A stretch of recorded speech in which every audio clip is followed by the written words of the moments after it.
سب نبی سرکار دے نال خادم والے اطہار دے نال منگتے ہوتے دربار دے پڑھو لا الہ الا اللہ حق لا الہ الا اللہ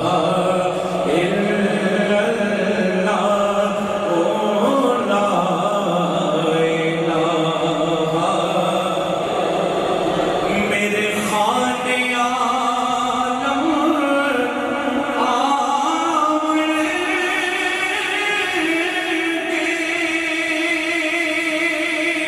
ساڈی محفل نوں رنگ لاون گے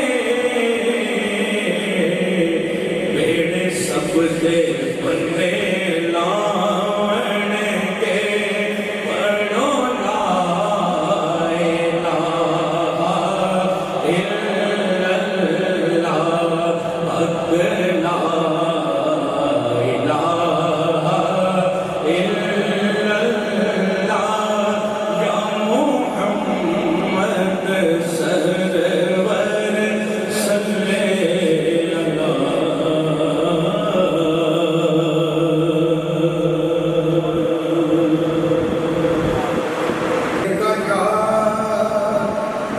یا رسول اللہ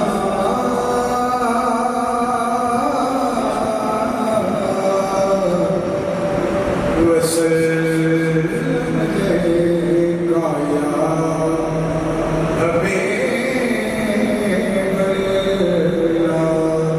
صلی اللہ علیہ یا رسول اللہ وسلم علیکہ یا حبیب حضرات گرامی پنجابی نام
سے بڑی امید تے آس دل وچ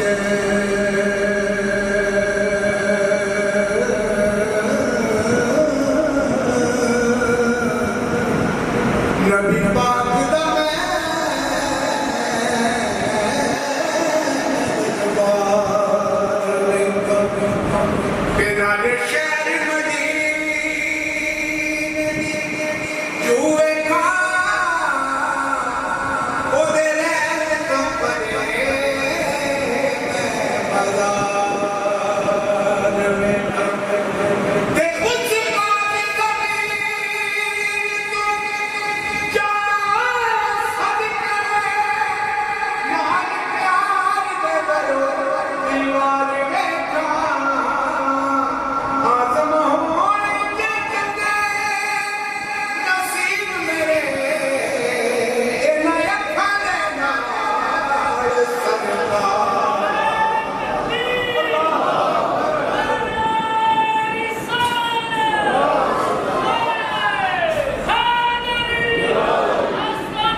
رب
عمر مدینے وچ بیاں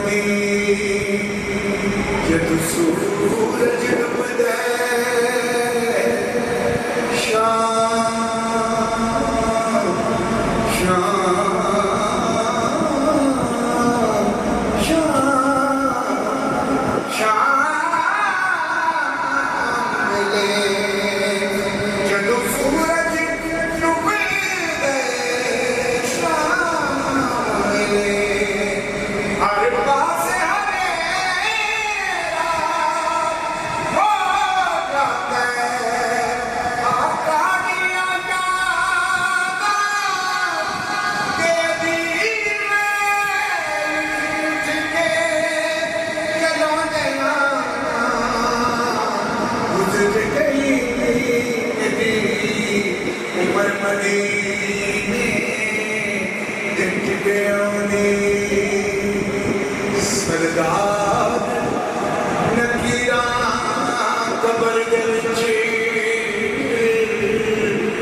حضور آفے بڑی فرماتے ہیں باپ مرے اور صرف اللہ ہوندہ جب باپ مرے اور صرف اللہ ہوندہ تے ماں مرے آگے بلا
برادران اسلام حاضرین و سامعین، طرح کہ آپ سب لوگ بخوبی آگاہ ہیں، آج کی یہ محفل پاک عزیز القدر محبی فیلا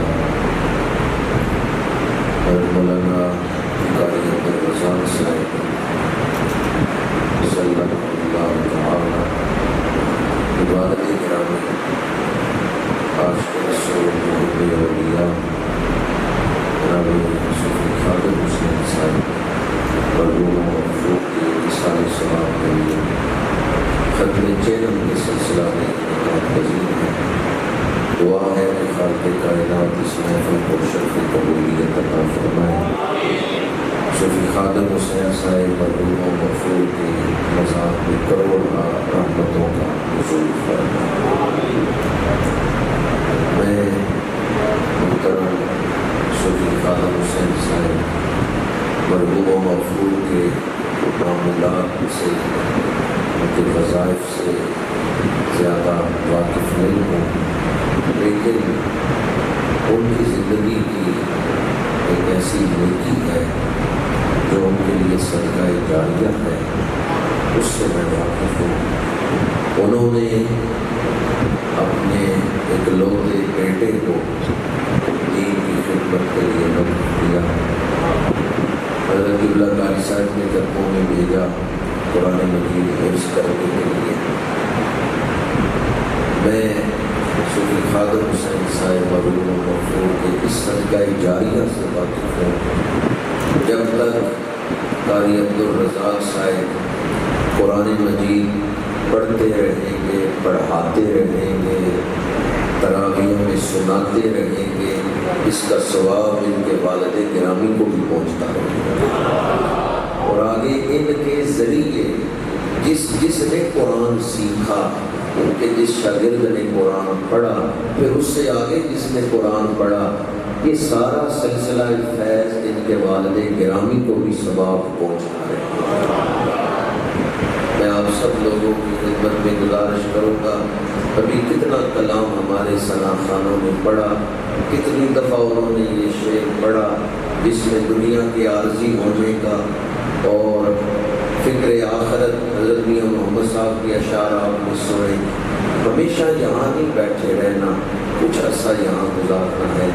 موت کے جس دروازے سے صوفی خادم حسین صاحب گزرے ہیں، ہم نے بھی موت کے اس دروازے سے گزرنا ہے۔ اپنی اولادوں کو دیندار بنا کے جائیں، اپنی اولادوں کو دین سکھا کے جائیں، اپنی اولادوں کو نمازی بنا کے جائیں۔ اگر اولاد نیک ہوگی تو یہ والد کی طرف سے صدقہ جاریہ ہے۔ اولاد دعا کرے گی، اللہ باپ کی قبر پہ رحمتوں کا نزول کرے گا۔ ہم اس وقت ایک مرکز علم و تربیت جامعہ قاسمیہ تعلیم القرآن میں بیٹھے ہوئے ہیں۔ یہ ادارہ اہل علاقہ کے لیے ایک بہت بڑی نعمت ہے، اور حفاظ بھی علماء بھی اس ادارے سے تیار ہو رہے ہیں۔ دعا گو ہو کہ اللہ تعالیٰ اس ادارے کو رشد و ہدایت کا مرکز بنائے۔ سدا بہار دل اس باغے، ایتھے کبھی خزاں نہ آوے، ہوڑ فیض ہزارہ تائیں، ہر بھوکھا پھل کھاوے۔ کیونکہ کوئی طویل گفتگو کا وقت نہیں ہے، مختصراً ایک دو گزارشات عرض کروں گا۔ کافی دیر سے آپ لوگ اس محفل میں بیٹھے ہوئے ہیں۔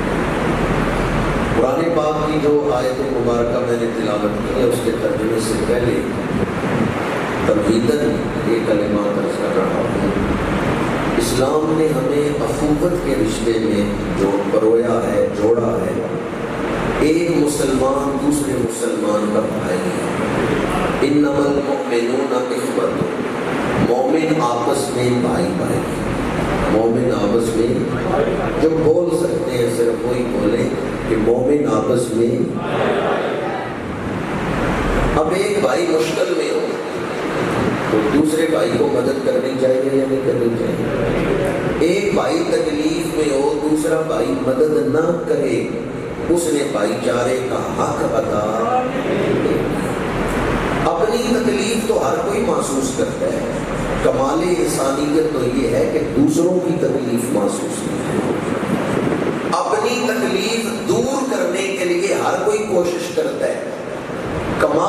انسانیت تو یہ ہے کہ دوسروں کی تکلیف دور کرنے کے لیے کوشش کی جائے. مسلمان آپس میں بھائی بھائی ہیں. ہم اپنے بھائیوں کی مدد اس وقت تک ہی نہیں کرتے جب تک ہمارا بھائی اس دنیا میں ہو، بلکہ ہمارا کوئی بھائی فوت ہو گیا، وہ اس دنیا کو چھوڑ کے عالم برزخ میں چلا گیا، وہ قبر کی منزلیں طے کر رہا ہے، ہم یہاں وضو کر کے مسجد میں اکٹھے ہو کے قرآن پڑھ کے اس کی مدد کرتے ہیں، دعا کر کے اس کی مدد کرتے ہیں، صدقہ و خیرات دے کے اس کی مدد کرتے ہیں. آج کی محفل، یہ ختم چہلم کی محفل اس اخوت کا تقاضا ہے جو اسلام نے قائم کی ہے، اس اسلامی بھائی چارے کا تقاضا ہے. ہمارا کوئی بھائی دنیا سے قبر میں چلا جائے ہم اسے بھول نہیں جاتے، ہم یہاں سے اس کی مدد کرتے ہیں. بخاری و مسلم میں حدیث متفق علیہ ہے، صحابہ کرام نے عرض کیا یا رسول اللہ صلی اللہ علیہ وسلم، ہمارے کو بھائی جو اس دنیا سے چلے گئے، کیا ہم یہاں سے انہیں کوئی تحفہ بھیج سکتے ہیں؟ پھر آقا کریم نے فرمایا بلا، کیوں نہیں. بلا تو مانا ہاں بھی کیا جاتا ہے، لیکن اس کے لیے نام بھی بولا جا سکتا ہے. یہ بلا کیوں بولا؟ صحابہ نے عرض کیا یا رسول اللہ کیا ہم تحفہ بھیج سکتے ہیں؟ فرمایا کیوں نہیں بھیج سکتے. ان ہدیۃ الاحیاء للموات الاستغفار لهم، اہل دنیا استغفار کریں، اللہ تحفہ بنا کے قبروں میں بھیج دے. آج جب محفل ختم ہوگی، اس محفل میں جو بھی نفلی نیکیاں کی گئی ہیں، تلاوت ہے، نعت خوانی ہے، یا سبحان اللہ جو آپ کرتے رہے ہیں، یا ختم شریف پڑھا جائے گا، یہ سارا ثواب جس جس ہستی کو ہم مثال ثواب کریں گے ان سب کی قبروں میں بھیجا جائے گا. یہ اسلامی اخوت کا تقاضا ہے. والذین جاءوا من بعدهم یقولون ربنا اغفر لنا ولاخواننا، یہ جو لفظ ہے نا اخواننا، اس سے میں نے تمہید چند کلمات آپ کے سامنے عرض کی. والذین جاءوا من بعدهم، وہ جو بعد میں آئے ان پر پہلوں کا حق ہے. آیت مبارکہ کا اسلوب یہ بتا رہا ہے والذین جاءوا من بعدهم یقولون، بعد میں آنے والے دعا کرتے ہیں. کن کے لیے؟ وہ جو پہلے گزر گئے. اس کا مطلب ہے بیٹا باپ کے لیے دعا کرے، مرید اس مرشد کے لیے دعا کرے، یا آج سے پہلے جتنے اہل ایمان اس دنیا سے چلے گئے ہیں ہم ان کے لیے دعا کریں، تو ان پر کوئی احسان نہیں کر رہے، ان کا حق ادا کر رہے. اس وقت ہم 1440 ہجری میں بیٹھے ہوئے ہیں. آج سے پہلے، آج کے دن سے پہلے جتنے اہل ایمان اس دنیا سے جا چکے ہیں ان کا حق ہے ہماری دعاؤں پر. حضرت سفیان ثوری رحمۃ اللہ تعالیٰ علیہ فرماتے ہیں اگر کوئی شخص دعا مانگے، صرف اپنے لیے دعا کرے، حضور کی امت کے لیے دعا نہ کرے، تو اس نے حضور کی امت کے ساتھ وفا نہیں کی، جفا کی. اگر کوئی قبرستان کے پاس سے گزرے، قبروں کو دیکھے، لیکن اہل قبرستان کے لیے اللہ سے بخشش نہ مانگے، اس نے اہل قبرستان کے ساتھ وفا نہیں کی. اگر آپ کے پاس وقت نہیں، جلدی ہے، گزر رہے ہیں، قبروں پہ نظر پڑی ہے، چلتے چلتے ہی عرض کر دیں یا اللہ ان پہ رحم فرما، یا اللہ ان کو بخشش عطا فرما. اگر تفصیلاً فاتحہ پڑھنے کا وقت نہیں، پھر بھی چلتے چلتے اتنی دعا تو کر دیں یا اللہ اس قبرستان پہ رحمت نازل فرما. حضرت سفیان ثوری فرماتے ہیں اگر کوئی قبرستان کے پاس سے گزرا اور اہل قبرستان کے لیے اس نے بخشش نہیں مانگی، اس نے اہل قبرستان کے ساتھ وفا نہیں کی. بیٹا باپ کی قبر پہ جائے، وہ باپ سے وفا کر رہے ہیں. مرید مرشد کے مزار پہ حاضری دے، وہ اپنے مرشد سے وفا کر رہے ہیں. شاگرد استاد کی قبر پہ حاضری دے، وہ اپنے استاد سے وفا کر رہے ہیں. اور امتی رسول اللہ کے روضہ پاک پہ حاضری دے، وہ اپنے آقا سے وفا کر رہے ہیں. حدیث پاک ہے، میرے آقا کریم نے فرمایا من حج ولم یزرنی فقد جفانی، اور کما قال علیہ الصلوۃ والسلام. علامہ تاج الدین سبکی رحمۃ اللہ تعالیٰ علیہ نے شفاء السقام میں اس کی سند بیان کر کے اس سے استدلال کیا ہے. میرے آقا کریم نے فرمایا جس شخص نے حج کیا اور میرے پاس نہیں آیا، اس نے میرے ساتھ وفا نہیں کی. اس سے پتہ چلتا ہے روزے پہ حاضری دینا روزے والوں کے ساتھ وفا۔ حضرت بلال حبشی رضی اللہ تعالیٰ عنہ حضور کے رسالے پاک کے بعد ہجرت کر کے ملک شام کچھ عرصے بعد خواب میں حضور کی زیارت ہوئی۔ میرے آقا کریم نے انہیں بلایا کہ بلال آؤ مدینہ منورہ، میرے روزے پہ حاضری دو، لیکن کن لفظوں کے ساتھ بلایا؟ ما هذه الجفاء یا بلال، بلال یہ کیا بے وفائی ہے، اتنا عرصہ ہوا تو میرے روزے پہ نہیں آیا۔ بلال یہ کیا بے وفائی ہے، اتنا عرصہ ہوا تو میرے روزے پہ نہیں آیا۔ بلال حبشی اٹھے، روتے جا رہے ہیں اور تیاری کر رہے ہیں۔ گھر والے کہتے ہیں صبح تو ہو لینے دیں، دن تو چڑھ لینے دیں، یہ راتوں رات کہاں جانے کا ارادہ کر لیا ہے، اور ساتھ رو بھی رہے ہیں، سبب کیا ہے؟ حضرت بلال حبشی فرماتے ہیں میرے محبوب نے مجھے بلایا ہے، اب میں دن نہیں چڑھنے دوں گا، اب میں اور دیر نہیں کروں گا، جس رات خواب دیکھا ہے اسی رات اٹھ کے تیاری شروع کرنا۔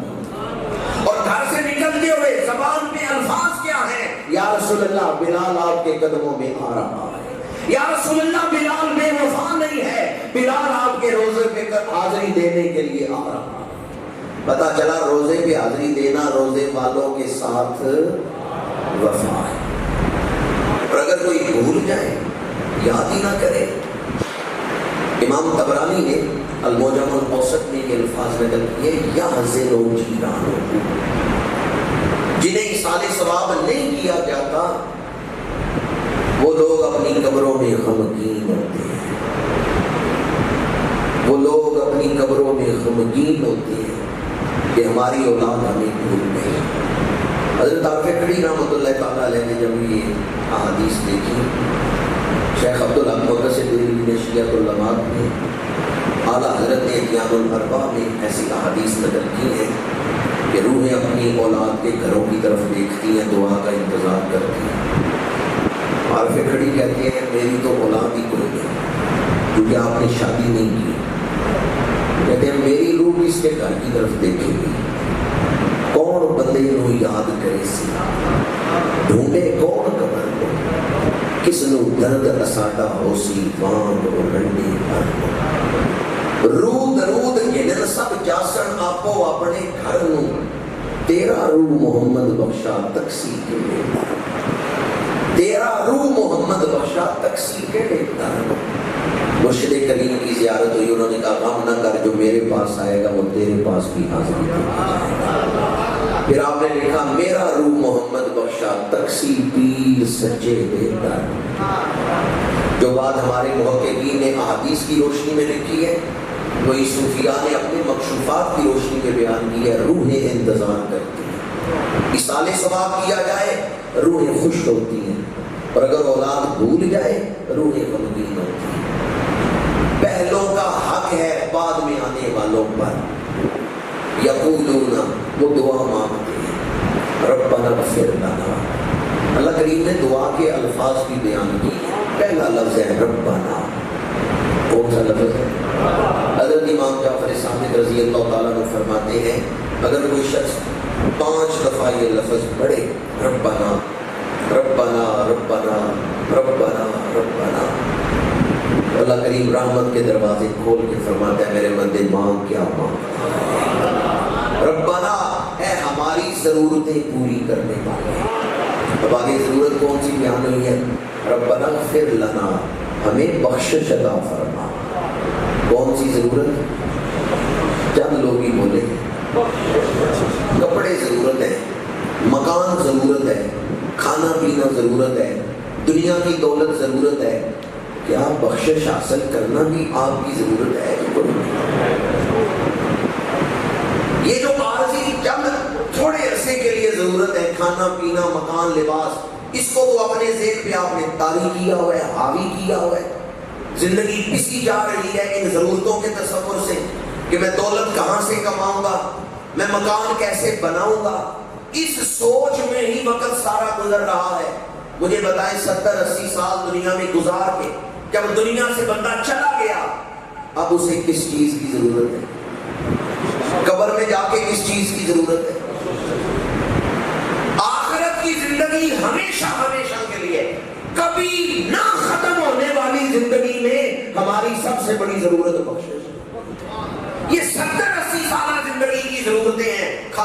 پینا، لباس، مکان، اور ان کے لیے ہم پسے جا رہے ہیں۔ سب سے بڑی ضرورت بخشش حاصل کرنا ہے۔ جو بخشا گیا وہ اللہ کے قرب میں ہے، اس کو نعمتیں ملیں گی، اور جو نہ بخشا گیا وہ مقامی عذاب پہ ہے، وہ دوزخ میں ہے۔ دنیا کی چیزیں ضرورت ہیں، کھانا پینا ضرورت ہے، زندگی کا مقصد، گاڑی میں پٹرول ڈالنا ضرورت ہے، گاڑی کا مقصد نہیں ہے کہ اس میں پٹرول ڈالا جائے۔ ضرورت اور مقصد میں فرق کریں۔ لباس، مکان، کھانا پینا یہ زندگی کی ضرورت ہے، یہ زندگی کا مقصد نہیں، اس کے لیے زندگی نہیں عطا کی گئی۔ اگر کھانا پینا ہی زندگی کا مقصد ہوتا، سونا، خواہش نسل یہی زندگی کا مقصد ہوتا، یہ سارے کام تو چوپائے بھی کرتے ہیں۔ پھر اللہ ہمیں گائے بھینس بنا دیتا، انسان نہ بناتا۔ ہماری زندگی کا مقصد اللہ کی پہچان، اللہ کی معرفت، اللہ کا قرب حاصل کرنا۔ وما خلقت الجن والانس الا لیعبدون، اور یہ ممکن نہیں ہے نسبت رسالت کے بغیر، غلامی رسول کے بغیر۔ قرآن کا موضوع توحید ہے اور قرآن کا عنوان رسالت ہے۔ قرآن کا موضوع توحید، اللہ کی ذات کو ثابت کرتا ہے قرآن، لیکن سب سے بڑی دلیل وجود مصطفیٰ ہے۔ یاسین والقرآن الحکیم انک لمن المرسلین، سب سے بڑی دلیل ذات خدا بندی پہ وجود مصطفیٰ۔ تو وقت اتنا نہیں ہے میں تفصیل کی طرف جاؤں، اتنا ہی عرض کروں گا، بخشش حاصل کرنا ہماری سب سے بڑی ضرورت ہے۔ ابن جدعان مر گیا، صحابہ نے عرض کیا یا رسول اللہ یہ بڑا سخی تھا، کیا اس کی بخشش ہو گئی ہے؟ صحابہ کا سوال بتاتا ہے کہ صحابہ کا عقیدہ تھا اللہ نے حضور کو علم غیب عطا فرمایا، حضور اس جہان کو بھی دیکھ رہے ہیں، اس جہان کو بھی دیکھ رہے ہیں۔ عرض کیا یا رسول اللہ کیا ابن جدعان بخشا گیا؟ سخی بڑا تھا، اس کا پیالہ اتنا بڑا تھا کہ اونٹ ساتھ کھڑا ہونا تو پیالہ اونچا ہوتا تھا، اونٹ پہ بیٹھ کے آدمی پیالے کے کنارے تک ہاتھ نہیں لے جا سکتا، اتنا بڑا پیالہ، وہ اناج سے بھر کے یہ تقسیم کرتا تھا۔ یا رسول اللہ کیا وہ بخشا گیا ہے؟ میرے آقا کریم نے فرمایا نہیں۔ یا رسول اللہ کیا وجہ ہے؟ سخی بڑا تھا، فرمایا اس نے زندگی میں ایک دفعہ بھی اللہ سے مغفرت کا سوال نہیں کیا، کبھی اس نے بخشش مانگی نہیں اللہ سے۔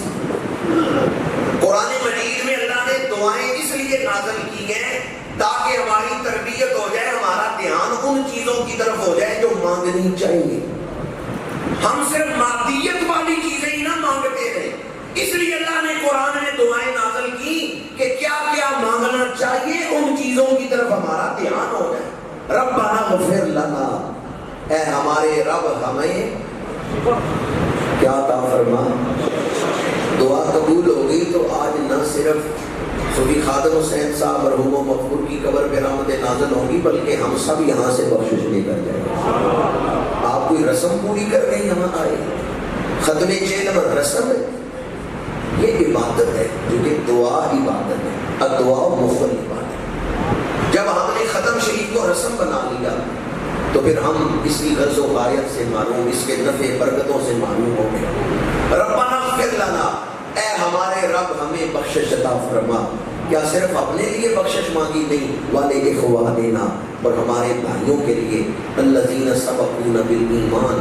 اب یہ جو بات ہے ایمان، یہ شرط ہے اصحال ثواب کے لیے۔ الذین سبقونا بالایمان، وہ بھائی جو ایمان کے ساتھ گزر گئے، جو اس دنیا کے بازار سے گزرے ہیں تو کیا سودا خرید کے لے گئے ہیں؟ ایمان۔ اصحال ثواب کے لیے ایمان شرط ہے۔ دعا کرنے والا بھی مومن ہو، جس کے لیے دعا کر رہے وہ بھی مومن۔ ایمان وہ وسیلہ ہے جو ثواب کو قبر تک پہنچاتا ہے۔ اگر بھیجنے والا مومن نہیں تو اس کی دعا عرش کی طرف بلند ہی نہیں ہوتی، قبولیت کے دروازے تک نہیں پہنچے۔ اور جس کے لیے اصحال ثواب کر رہے اگر وہ مومن نہیں تو پھر اس کی طرف وہ دعا نہیں جائے گی۔ دعا کا حقدار مومن۔ اس لیے اعلیٰ حضرت نے فرمایا ہے کہ ایمان پر خاتمے کی فکر کرنی چاہیے۔ جسے فکر نہیں، یہ اعلیٰ حضرت کے الفاظ ہے فتاوی رضویہ، جسے فکر ہی نہیں ایمان پر خاتمے کی، اندیشہ ہے کہ ایمان ضائع ہو جائے گا۔ کیونکہ جس سامان کی حفاظت نہ کی جائے وہ چوروں کے ہاتھ لگ جاتے ہیں۔ آپ سونا اپنے سونے کے زیورات ڈرائنگ روم میں ٹیبل پہ رکھتے ہیں، اپنی بیٹھک میں ٹیبل پر رکھ دیتے ہیں سونے کے زیورات چھپا چھپا کے، پتہ نہیں پسار کے کس صندوق میں جا کے چھپا، گھر والوں کو بھی نہیں پتا، بیٹے کو نہیں پتا ماں نے زیور کہاں رکھے، یہ چھپا چھپا کے کیوں رکھے ہیں؟ جو چیز قیمتی ہے اس کی حفاظت کا اہتمام کیا جاتا ہے۔ ایمان معمولی چیز ہے۔ سوشل میڈیا کے دور میں ختم چیلم کی اس محفل میں آپ آپ کی خدمت میں دین کا ایک طالب علم ہونے کی حیثیت سے ہاتھ جوڑ کے عرض کروں گا، خدا را اپنے ایمان کی فکر کر، اپنے ایمان کی حفاظت کر۔ چٹکی بجانے میں وقت زیادہ لگتا ہے، بندہ اس سے پہلے برباد ہو جاتا ہے۔ وہ یہی سمجھتا ہے کہ میں مومن ہی ہوں، میں مومن ہوں، ایمان ضائع ہو چکا ہے، اسے پتہ ہی نہیں۔ اس دور کے اندر، سوشل میڈیا کے دور میں، ہمارے لیے سب سے اہم مسئلہ جس کی ہمیں فکر کرنی چاہیے وہ ایمان ہے۔ ابھی میں عرض کر رہا تھا کہ سب سے بڑی ضرورت کیا ہے؟ بخشش۔ پر بخشش کس کو ملے گی؟ ایمان والے۔ بندہ گناہ گار ہے، بہت بڑا گناہ گار ہے، لیکن ایمان لے کے دنیا سے کیا ہے اس کی بخشش ہو جائے گی۔ بندہ کفر پہ مرے، ایسی مصیبت ہے جو کبھی ختم نہیں۔ مومن تھا پر بڑا گناہ گار تھا، بالآخر بخشا جائے گا۔ کافر ہے، بے ایمان ہو کے مرا ہے، پھر ایسی مصیبت ہے جو کبھی ختم نہیں ہوگی، ہمیشہ عذاب۔ تو ہماری سب سے بڑی ضرورت کیا ہے؟ ایمان۔ سب سے بڑی ضرورت بخشش، پر بخشش کس کو ملے گی؟ ایمان والے۔ اس لیے فکر کریں، سب سے بڑی دولت ایمان ہے، سب سے اہم مسئلہ ہمارے لیے ایمان ہے کہ کہیں ہمارا ایمان نہ برباد ہو جائے۔ کوئی ایسا نمونہ ہے جس کو ہم سامنے رکھیں تاکہ ہم اپنا ایمان چیک کرتے رہے کہ اس نمونے کے مطابق ہے یا نہیں ہے، ہمارا ایمان ہے بھی یا نہیں ہے۔ کوئی نمونہ ہو تو بندہ اپنا ایمان چیک کر سکتا ہے۔ ہمارے لیے ہدایت کی کتاب اور معیار قرآن پاک ہے۔ اے قرآن کوئی ماڈل دکھا دے، کوئی نمونہ دکھا دے تاکہ ہم اپنے ایمان کی حفاظت کر لیں۔ قرآن کہتے ہیں فَإِنْ آمَنُوا بِمِثْلِ مَا آمَنْتُمْ بِهِ فَقَدِ اهْتَدَوْا۔ صحابہ ایمان کے ماڈل ہیں، صحابہ ایمان کا معیار ہے۔ جس کا عقیدہ صحابہ والا ہے، قرآن گارنٹی دیتا ہے وہ مومن ہے، وہ ہدایت پا گیا۔ ایمان کا ماڈل کون ہے؟ ایمان کا ماڈل کون ہے؟ بڑے دکھی دل کے ساتھ یہ بات کر رہا ہوں، کاش یہ موقع نہ آتا کہ مجھے یہ بات کرنی پڑتی۔ سلسلہ عالیہ نقشبندیہ کے بہت بڑے بزرگ حضرت باجید بستامی یہ بستام ایران میں ہے، بہت بڑے بزرگ ہیں۔ دادا صاحب ان کے مزار پہ جھاڑو دیتے ہیں، کشف المعدوم میں دادا صاحب نے جھاڑو پہ، اور آپ بستام چلے جائیں وہاں کوئی سنی نظر نہیں آئے گا، شیعہ وجہ کیا ہے؟ سور ورد سلسلے کی جو بنیاد ہے، سور ورد ایران میں ہے۔ حضرت ابو نجیب سور وردی ان کے گاؤں چلے جائیں سب شیعہ سنی نہیں نظر آئے۔ کیوں؟ جب صحابہ کے نام پر ہم خاموش ہو گئے تو پھر رافضیت پھیل گئی، یہاں تک کہ ہمارے وزیر اعظم صاحب نے کل پرسوں جو بیان دیا ہے، پرسوں وہ آپ نے سنا، میں نے ان کی تقریر سنی ہے، کلیجہ منہ کو آتا ہے یہ لفظ بولتے ہوئے۔ مجھے یورپ میں، انگلینڈ میں متعدد سفر کرنے کا موقع ملا ہے، جو سوال غیر مسلم مجھ سے کرتے رہے ہیں، نوجوانوں سے بھی ملتا رہا ہوں، اپنے دوستوں کو بھی لاتے رہے، غیر مسلم جو اعتراض وہ کرتے رہے۔ ہمارے وزیر اعظم نے تصدیق کر کے کہا ہے کہ صحابہ لوٹنے کے لیے جب لوٹ مار شروع ہوئی تو انہوں نے پہاڑ چھوڑا۔ اگر وہ لوٹ مار کرنے والے ہوتے تو قرآن انہیں ایمان کا ماڈل نہ کرا دیتا۔ ایمان کا ماڈل کون ہے؟ صحابہ کرام کو تاریخ کی کتابوں کی روشنی میں نہ دیکھو، صحابہ قرآنی شخصیات، جو صحابہ کی بے ادبی کر رہا ہے وہ قرآن کا انکار کر رہا ہے۔ وَإِذَا قِيلَ لَهُمْ آمِنُوا كَمَا آمَنَ النَّاسُ یہاں ناس سے کون مراد ہے؟ صحابہ کرام مراد۔ کنتم خیر امت، تم ساری امتوں سے افضل ہو۔ جب یہ آیت نازل ہوئی تو امت کون تھے؟ کنتم خیر امت، تم ساری امتوں سے افضل ہو۔ جب یہ آیت نازل ہوئی تو امت کون ہے؟ میں نے پہلے بھی کہا جب نہیں ہم بولے تو پھر کیا ہوگا؟ صحابہ کے نام پہ ہم نہیں بولے تو جا کے دیکھیں پاکستان میں، ایران کے کئی علاقوں میں جا کے دیکھیں بزرگ سنیوں کے ہیں۔ ہم چلے ایران کو تو چھوڑے، ہم تو پاکستان میں سنی بزرگ سید عثمان مروندی کا مزار نہیں بچا سکے، حضرت لاکھ شہباز کے اندر سنی بزرگ سید عثمان ہم نہیں بچا سکے۔ مسجدیں ہماری بے ادبوں نے، اہل حدیثوں نے چھین لی، دربار ہمارے شیعوں نے چھین لی۔ یہ وقت نہیں ہے اور موقع نہیں ہے، لیکن میں صرف اتنا عرض کروں گا، صحابہ کے بارے میں بولنا ہے تو صرف احتیاط نہیں، بڑی احتیاط کی صرف احتیاط نہیں، بڑی احتیاط، کیونکہ صحابہ قرآنی شخصیات ہیں۔ مجھے حضرت صدیق اکبر سے محبت ہے، حضرت بلال حبشی سے محبت ہے، کیوں؟ اس لیے کہ قرآن ان کی شان بیان کرتا ہے۔ حضرت خواجہ ویسے کرنی کی شان زیادہ ہے یا حضرت فاروق اعظم کی شان؟ حضرت فاروق اعظم خود چل کے گئے ہیں خواجہ ویسے کرنی کو ملنے، ان کو نہیں بلایا کہ آپ آئے۔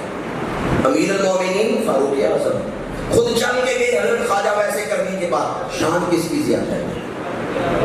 ڈر ڈر کی بول رہے ہیں، کس کی شان زیادہ ہے؟ 1,00,000 ویسے کرنی بھی ہو، فاروق اعظم کے سینے کے ایک بال کے برابر بھی نہیں۔ 1,00,000 ویسے کرنی بھی ہو، مراد مصطفیٰ کے درجے تک نہیں پہنچ سکتے، فاروق اعظم دعائے مصطفیٰ ہے۔